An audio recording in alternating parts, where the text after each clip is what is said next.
Baru-baru ini publik heboh membahas billboard di Tel Aviv menampilkan gambar Presiden Prabowo berjejer dengan Presiden Amerika Serikat Donald Trump, Perdana Menteri Israel Benjamin Netanyahu, Presiden Otoritas Palestina Mahmud Abbas, dan sejumlah pemimpin Arab.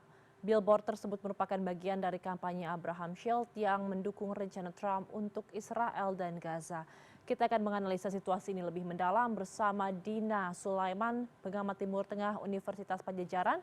Dan sebelumnya pemirsa, kami sudah berusaha menghubungi Jubir Kemenlu untuk bergabung dengan dialog, namun yang bersangkutan tidak bisa berdiskusi pada kesempatan kali ini. Langsung saja saya sapa.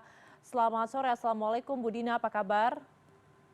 Waalaikumsalam Mbak Ayu, baik terima kasih. Baik, Bu Dina, jadi terkait dengan billboard ini, apakah menurut Anda billboard ini ada kaitannya dengan pidato Presiden Prabowo yang mencetuskan two-state solution sebagai jalan tengah antara Israel dan Palestina di PBB kemarin? Iya, kalau dari kata-kata di billboard itu yang antara lain seal the deal gitu ya, sepakati perjanjian yang ada dan dukungan kepada Trump untuk ya menggunakan kata deal perjanjian ya tentu kelihatan sekali bahwa ini merujuk pada proposal perdamaian Trump ini. Tapi sebenarnya pertanyaan besarnya mengapa foto Pak Prabowo ada di sana ya. Saya pikir dari pihak Kemenlu seharusnya memberikan klarifikasi apa betul itu memang atas izin dari Kemenlu dari pihak pemerintah Indonesia untuk menaruh foto Bapak Presiden Prabowo di Tel Aviv ya. Menurut saya ini secara ya untuk kepentingan Indonesia, citra Indonesia sebagai pembela Palestina selama ini itu betul-betul dipertanyakan. Publik juga banyak bertanya-tanya mengapa kok ada foto Presiden Pak Prabowo di sana gitu. Nah, kemudian juga pernyataan bahwa selanjutnya ya, jadi setelah ada billboard itu kemudian Trump dan Netanyahu mengumumkan ada 20 poin proposal perdamaian itu, kemudian juga muncul ada pernyataan dari beberapa negara, ada sekitar 8 negara, negara Arab dan negara Muslim termasuk Indonesia dan Pakistan disebut-sebut menyetujui isi proposal tersebut. Nah, ini juga saya pikir perlu dibahas, dicermati lagi ya. Apakah kita sudah betul-betul ini ya menganalisis poin demi poin dan apakah itu betul-betul menguntungkan rakyat Palestina atau tidak kan itu harus didiskusikan dulu. Jangan memberikan cek kosong ya kepada Trump dengan ini proposal perdamaiannya yang belum tentu sebenarnya itu menguntungkan bangsa Palestina. Oke, Bu Dina, terkait dengan proposal gencatan senjata yang diberikan oleh Trump dan juga setelah ditujui oleh Netanyahu, begitu ada 20 poin diantaranya, dan dari 20 poin itu akhirnya Indonesia menyetujui dan mendukung proposal tersebut. Padahal sebenarnya kalau kita lihat dari isinya sendiri banyak masyarakat Palestina yang mempertanyakan mengenai isinya dan juga dari Hamasnya sendiri belum diajak untuk berdialog. Menurut Anda, kenapa akhirnya Indonesia menyetujui mendukung 20 poin yang sebenarnya berseberangan dengan apa yang diinginkan oleh masyarakat Indonesia dan juga Palestina? Iya, justru itu pertanyaannya ya. Kemenlu perlu memberikan klarifikasi. Apakah ini tidak terburu-buru? Kan seharusnya dibahas dulu isinya apa. Memang ada poin-poin yang baik dan kita memang perlu sambut baik. Misalnya janji untuk menghentikan perang secara sepenuhnya, janji untuk memberikan bantuan kemanusiaan, janji untuk merehabilitasi infrastruktur ya, misalnya pabrik roti dibuka kembali, kemudian juga fasilitas publik juga diaktifkan kembali, ya itu memang itulah yang diharapkan oleh publik sedunia selama ini ya, yang sangat prihatin dengan kondisi di Gaza.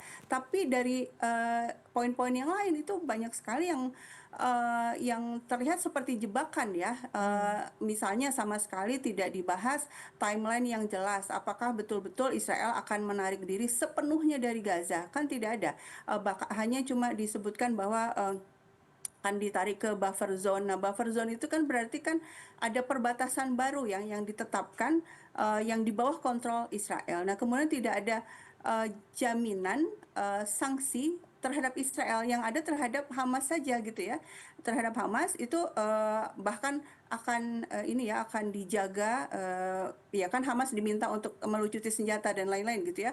Dan itu akan diawasi oleh negara-negara Arab di sekitar. Tapi untuk Israel tidak ada yang memberikan jaminan, tidak ada kata-kata soal jaminan. Bahkan diberi kesempatan kalau Israel merasa masih ada teror di sana, ya Israel akan melakukan operasinya kembali. Nah, ini yang jadi masalah ya.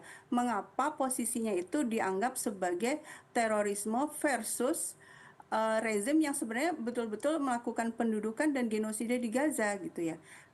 Penggunaan kata teror ini mendiskreditkan orang-orang Palestina sebenarnya, seolah-olah mereka yang salah dalam situasi ini. Nah, ini juga menunjukkan paradigma berpikirnya Trump dan timnya itu masih bias ya, tidak sepenuhnya berpihak kepada bangsa Palestina.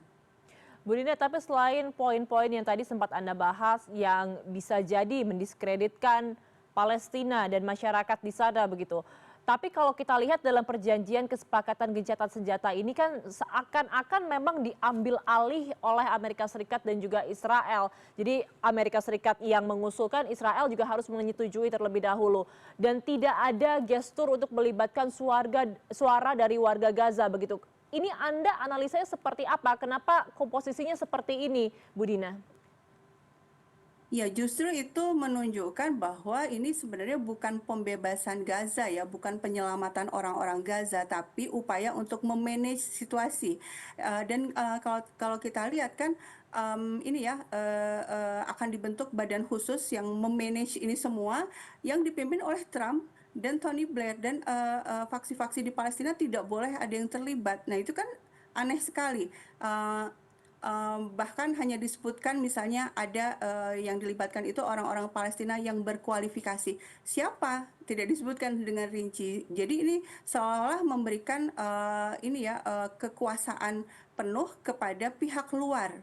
Padahal seharusnya dalam isu Palestina ini mereka itu adalah bangsa yang sudah dijanjikan kemerdekaan, dan 152 negara itu sudah mengatakan mengakui kemerdekaan Indonesia kan gitu ya. Kemerdekaan Israel. Kemerdekaan Palestina, maaf. Jadi di sidang umum PBB kemarin itu terhitung sudah 152 negara mengakui kemerdekaan Palestina. Nah, pertanyaannya ketika mengakui kemerdekaan Palestina seharusnya juga diimplementasikan gimana supaya betul-betul merdeka. Artinya Israel itu diposisikan sebagai atau diakui bahwa dia salah, dia harus keluar dari Gaza dengan sepenuhnya, tidak ada syarat-syarat lainnya. Pernyataan bahwa Israel harus dijaga keamanannya itu harus dibalik. Seharusnya bangsa yang sedang diduduki, yang sedang dijajah, yang sedang mengalami genosida, merekalah yang harusnya dijaga keamanannya, bukan sebaliknya. Nah, paradigma yang bias ini yang kelihatan sekali muncul dalam proposalnya Trump yang 20 poin ini yang saya pikir perlu dikritisi, dan seharusnya pemerintah kita, bangsa Indonesia itu harusnya justru menjadi pihak yang menjadi pengkritik ini, karena kita sudah jelas posisinya, posisi kita selama ini tidak pernah berubah, kita berpihak pada Palestina. Ketika berpihak pada Palestina ya lihat dengan sudut pandang Palestina, mengapa kok justru ini malah diserahkan kepada kekuatan asing yang berat sebelah. Sudah jelas Amerika Serikat dan Inggris itu sangat pro Israel selama ini kan gitu ya. Jadi mediasi, negosiasi tidak akan bisa berjalan dengan baik kalau yang menjadi mediator adalah pihak yang berpihak pada salah satunya, berpihak pada Israel di sini. Kita lihat bagaimana isinya justru memberikan konsesi yang lebih besar kepada Israel, padahal Israel justru yang melakukan kejahatan genosida di Gaza. Nah, ini saya pikir pemerintah perlu memikirkan ulang ya, jangan sampai ya citra kita, image kita sebagai bangsa yang independen, yang menjunjung tinggi kemerdekaan untuk seluruh bangsa, karena itu adalah amanat Undang-Undang Dasar kita. Akhirnya ini yang dipertanyakan ya, kenapa kok malah bergabung dengan sebuah proposal yang jelas-jelas tidak adil untuk bangsa yang sedang dijajah. Oke, Bu Dina, terakhir sebagai pengamat saya ingin tahu penilaian Anda terkait dengan posisi Indonesia. Tadi Anda mengatakan bahwa seharusnya Indonesia mengkritik 20 poin yang diajukan oleh Amerika Serikat ini, tapi justru kita langsung mendukung saja. Kalau dengan situasi seperti ini, sebenarnya seperti apa posisi dan keseriusan dari pemerintah Indonesia untuk mendukung dan juga membantu kebebasan kemerdekaan dari Palestina, Bu? Ya, saya pikir, pemerintah perlu mendengarkan suara publik ya, suara masyarakat sipil, selama ini kan, sudah banyak yang bersuara ya, sebenarnya posisi kita seharusnya seperti apa. Ya cobalah dengarkan, bahwa, kita ini masyarakat sipil sudah betul-betul, menginginkan agar, genosida segera dihentikan gitu. Artinya pemerintah tuh perlu melakukan hal-hal yang lebih berdampak lagi. Iya, pernyataan-pernyataan di forum-forum internasional itu kita dukung, kita, salut bahwa pemerintah terus menyatakan tidak akan menormalisasi hubungan dengan Israel, bahwa kita menentang penjajahan, menentang, genosida dan lain-lain itu memang, sudah baik. Tapi kata-kata itu sudah cukup saya pikir, sudah 2 tahun, sudah, kata-kata sudah nggak kurang gitu ya. Yang Hmm. diperlukan adalah tindakan konkret. Tindakan konkret ini sebenarnya juga sudah disuarakan oleh sebagian pemimpin dunia juga. Saya pikir Indonesia perlu bergabung, yaitu misalnya dalam gerakan-gerakan untuk memberikan tekanan ekonomi kepada Israel dan Amerika Serikat. Karena ini cara paling efektif untuk menghentikan genosida. Yang namanya perang, genosida itu kan butuh senjata, butuh dana.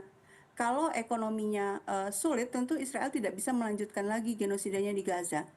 Saya pikir itu, perlu, terobosan seperti ini perlu dipikirkan oleh pemerintah ya.